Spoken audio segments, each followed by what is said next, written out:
And now you see that it's triggered thinking. And here it was able to summarize a couple of things for us from other websites. It already figured out that it needs to click on this link. Google is loading. So as you see, it's categorizing the things, like giving it index numbers, so later it can figure out where to click. Let's go back to our console. What is up, guys? In this video, I'll give you exact steps that you can follow to set up a very powerful AI directly on your computer. It'll have an interface that looks exactly like ChatGPT. You'll be able to use it without any limits forever. And the cool part, even without internet. Besides that, I'll also show you how you can set up your own AI agents that are going to be able to control the browser and execute actions on your behalf with the power of AI. So without any further ado, let's get into it. So if you haven't heard about the DeepSeek yet, it's a powerful AI model that was released quite recently, and they're crashing quite a few competitors on benchmarks. And the best part about their models is that they're open sourced, so you can use them for free. So as the goal of this video, we should end up with the interface that looks like this, where you can ask it questions directly on your computer, even without internet, and it will work 24/7 for you. So let me give you a quick walkthrough of how it's going to work. So basically, we'll download a model from DeepSeek directly to our computer. We'll be able to launch it locally with Llama, and once it is launched, we need an interface to interact with it that looks like ChatGPT. So in our example, we'll be using OpenWebUI. This is the interface that you saw a second ago, and we should be able to access it locally directly from our browser. Let's start with our first step and go ahead and install DeepSeek model directly to our computer. And so in order to do that, you can go directly to llama.com.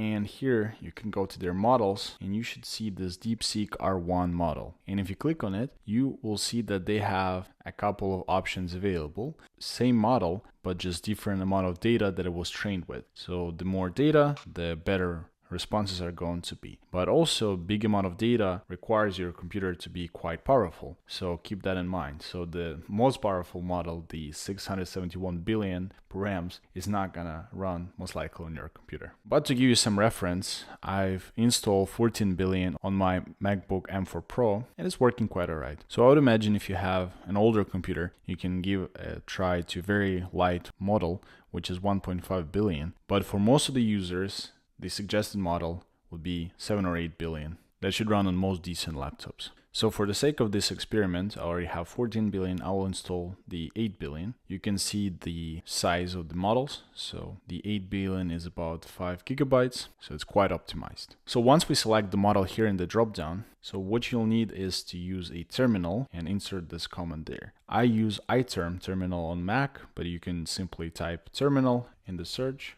and any terminal will work. But as I said, I use iterm. So, and if you're on Windows, it should also work just fine for you. You'll just need to run command line interface that you have. So let's go ahead and copy our first command here. So now that we are in our terminal, we can go ahead and paste the command and it should install this model locally. So let's press enter. And as you can see, it starts to download our data. So 4.9 gigabytes. So I'll speed up the video.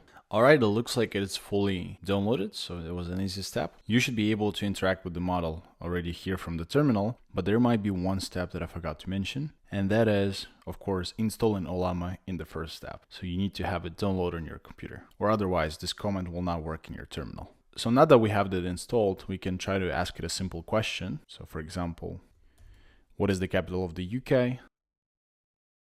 As you see, it was pretty fast to give us the response. It didn't need to turn on its own thinking because the answer was pretty straightforward. So as you can see, we can already interact with our AI directly in our terminal. But as we said in the beginning of this video, we would want to have an interface that we can use that looks like ChatGPT so we can interact with it. And for that, we'll need to install our second thing, which is WebUI. So this is their official repo. If we go to the installation steps, and the most basic installation, if you have Python in your computer, you'll be able to run this command easily. And if you do not have Python or PIP, you can again easily install it as the step before that. So, but if you're installing Python from scratch, make sure you're installing the version that is at least 3.11. But once you have Python on your computer, you can simply copy this command, open a terminal, and let's create a new terminal tab. And in the new terminal tab, you can just paste this command, hit enter, and it'll install the dependencies.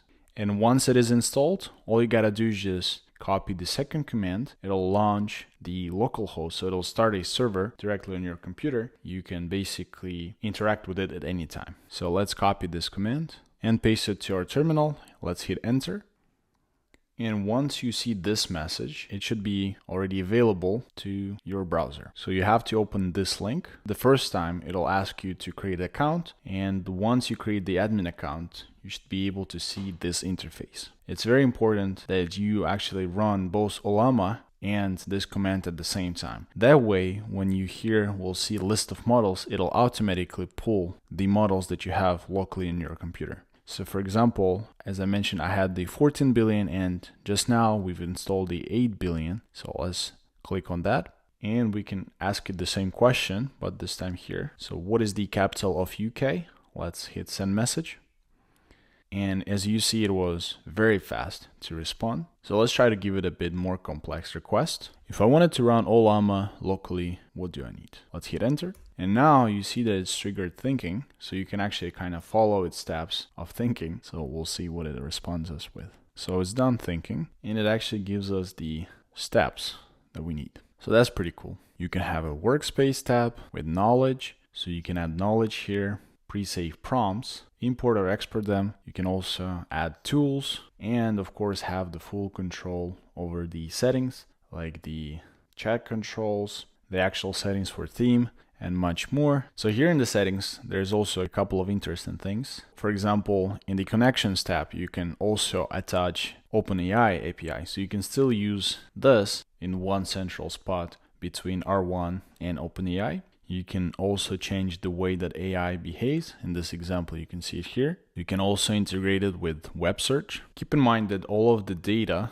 is stored locally on your computer, like all of the chat history, all of your interactions. So you can either export it, import it from computer to computer. So you should just keep this in mind. You can also include the image generation like DALL-E or find another model here. So if you want to enable the web search, you can click here. If you want to try like a free version without any API keys, you can go with DuckDuckGo. Let's see if it works.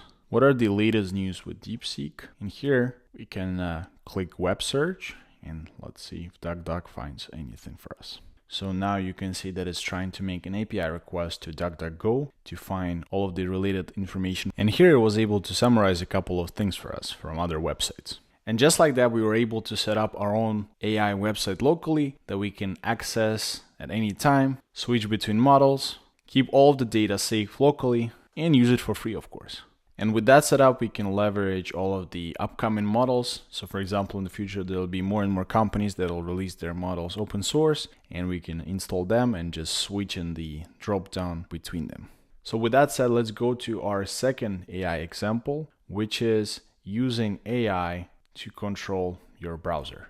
Basically something very similar to ChatGPT's operator. And the way that it's gonna work is quite similar in the way where you can use R1 for free or external models like OpenAI. And in this example, we'll use that in case you don't want to install R1 on your computer. So the first thing that we're going to need is to have OpenAI API account. So if you go to OpenAI developer website, here under the settings, API keys, you can click create new secret key, and that'll be your API key basically. So here we can say YouTube example. And guys, don't try to copy my key. I'll delete it after the video anyways. So you simply click create new secret key.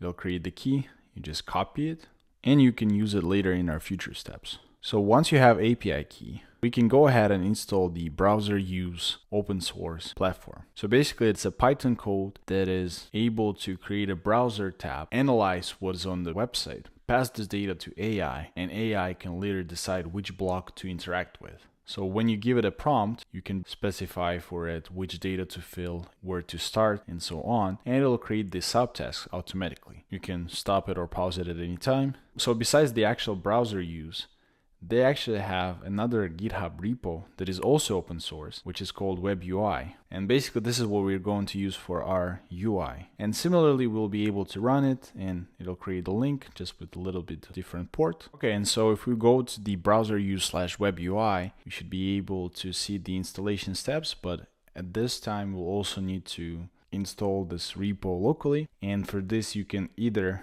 click here and download a zip and unarchive it on your desired folder. Or if you're familiar with Git commands, you can simply clone it and a dot to specify that it's in this folder. And once you've installed this project locally, so basically just have these files laying in your computer folder, inside of that folder, you need to run this command, which will create the virtual environment, and make sure you have 3.1 Python installed if you haven't done it in the previous step. And then you'll simply be able to just copy this command, and inside of that folder, just click paste, press enter, and it'll create the virtual Python environment for you. And since I already have it, I can just go ahead and move to the second step. And this is the step you'll also use if you will want to restart it in the future, is how to activate this virtual environment if you exit it, for example. So basically you just need to run this command as the next one. And as the next steps, you just need to run this command that will install all of the required libraries for this, and Playwright library that allows you to control the browser.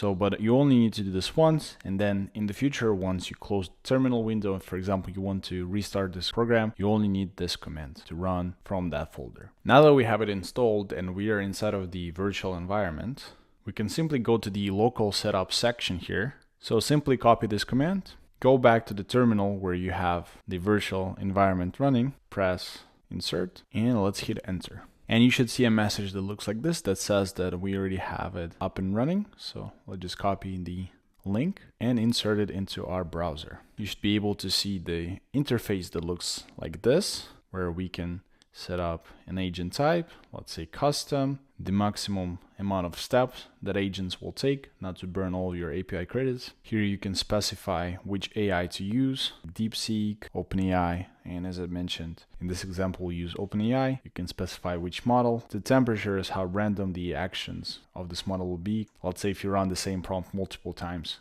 and you want more consistent result between them, you can lower this a little bit.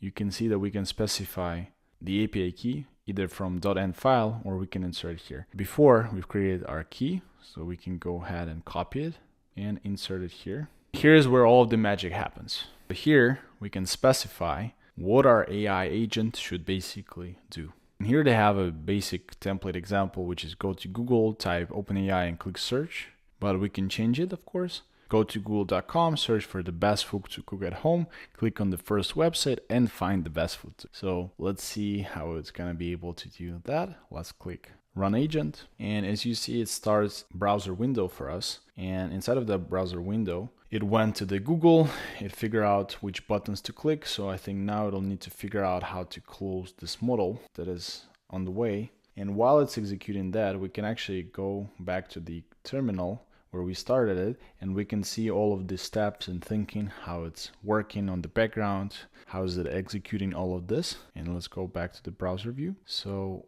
it already figured out that it needs to click on this link.